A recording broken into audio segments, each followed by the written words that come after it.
오늘은 낙태죄를 둘러싼 성과 재생산의 정치 배틀그라운드라는 책을 드디어 다 읽어서 이 책을 리뷰하려고 합니다. 일단은 책을 쓰신 분들이 이제 성과 재생산 포럼인데요. 모두를 위한 낙태죄 폐지 공동행동에서도 낙태죄 폐지 운동이 나아갈 방향이라든지 낙태죄 폐지 이후에 우리가 지향해야 될 사회라든지 이런 것에 대해서 장애인 여성, 퀴어 여성, 트랜스 여성 굉장히 다양한 정체성을 가진 모두에게 낙태죄가 어떻게 작동을 해왔고 그 낙태죄를 폐지하면서 이 모두의 재생산권이 보장되는 사회로 나아가야 한다고 계속 말씀해 오시던 그룹인데요. 제가 인상 깊었던 부분을 몇 가지 말씀을 드릴게요. 성과 재생산 포럼 자체가 장애 여성의 재생산권을 어떻게 보장할 것인가를 주요 화두로 해서 결성이 됐대요.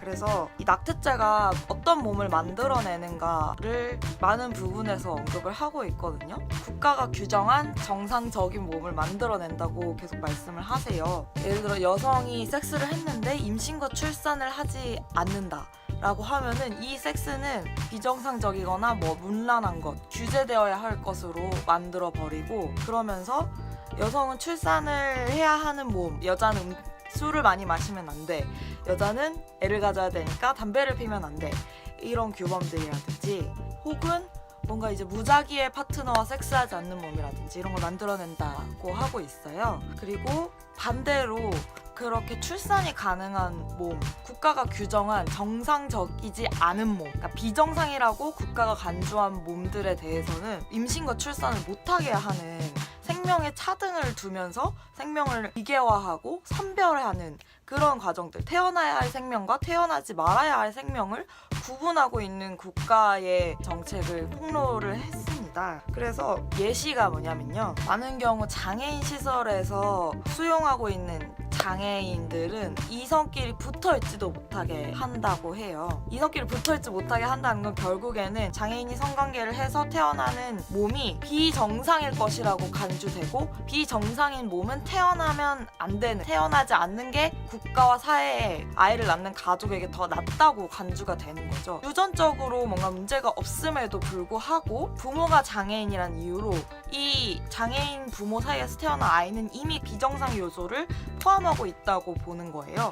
그래서 장애인에 대한 강제 불임 수술을 굉장히 많은 장애인 시설에서 굉장히 많은 장애인들 대상으로 이미 자행해왔고요. 그래서 그 시설 내에서는 장애인들이 연애도 하지 못하고 가까이 가지도 못하고 성교육도 제대로 이루어지지 않는 재생산권, 성적 자기결정권의 사각지대에 놓여 있다고 하더라고요. 그러면서 수용시설이라는 곳이 단체만 있고 개인은 없어서 나의 개인 공간이 보장되지 않기 때문에 당연하게 성적 자기결정권도 보장되지 않는 식으로 나아간다고 하고, 또 한센병이라고 불리는 병을 앓았던 한센인에 대해서도 국가가 나서서 이 사람들을 한센병이 없는 사람들과 격리 조치해서 소록도라는 곳에서, 사실은 치료 연구는 아주 일부분에 불과했고 격리해서 강제 단종 수술을 한 것에 대해서 지금 한센인들이 국가를 대상으로 소송을 하고 있습니다. 이런 사례가 나왔어요. 이제 한센인 부부였는데 임신을 하신 거예요, 아내분이. 근데 아무에게도 말하지 않고 임신을 유지를 해왔는데 한센인을 관리하는 시스템에서 그걸 발견을 한 거죠.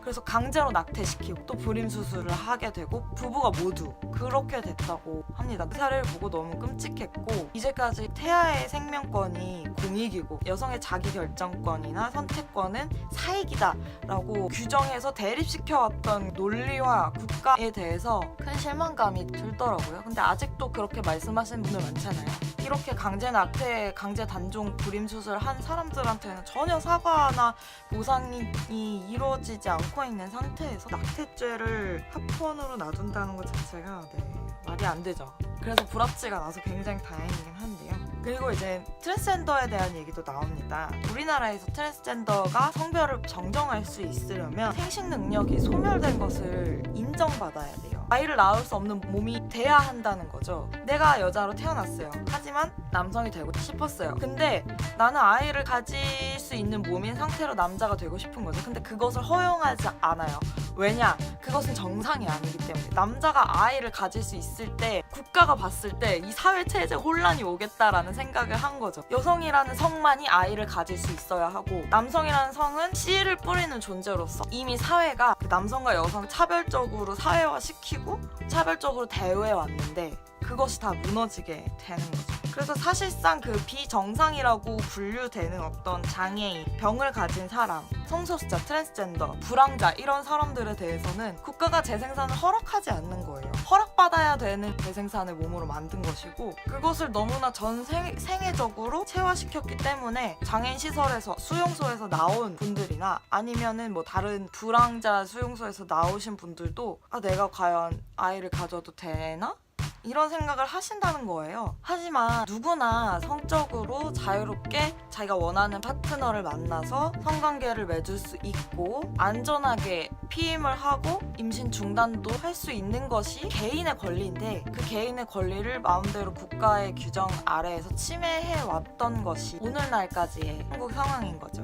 그래서 낙태죄가 헌법 불합치가 됐잖아요. 그 이후에 어떻게 개정되어야 하는지에 대해서 지금 정의당에서 낙태죄와 모자보건법 최초 개정안을 내셨는데 굉장히 한계가 많습니다. 그래서 그 한계를 이 책에 나오는 내용으로 지적하는 컨텐츠로 다시 한번 찾아뵙도록 하겠습니다. 다음에 또 만나요. 안녕.